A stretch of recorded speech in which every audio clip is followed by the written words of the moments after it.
بقى أسرع غدوة ممكن تعمليها في الأيام اللي احنا فيها دي. كلنا طبعا بنحضر حاجات المدارس، يلا بينا نعمل غدوة سريعة. بس قبل أي حاجة نسمي الله ونصلي على الرسول عليه أفضل الصلاة والسلام.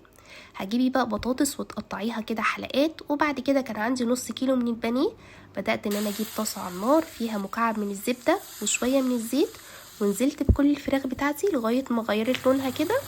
وبعد كده بهرتها بشوية ملح وشوية فلفل ومعلقة صغيرة من البصل والثوم البودر، وسبتها تاخد اللون الذهبي الفظيع ده.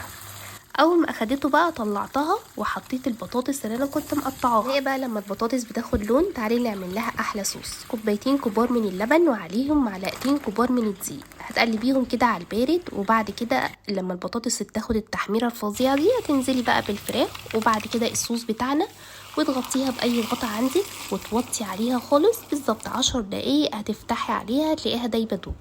تعملي جنبها بقى شويه رز ابيض، أكل سريعة في طاسة واحدة ومنجزة ومش مكلفة كمان. بس كده ده بقى كان الغدا بتاعنا النهاردة. حطيت في الطبق طبعا بولة رز، قطعتين من الفراخ، شوية بطاطس، وعليها كمان الصوص.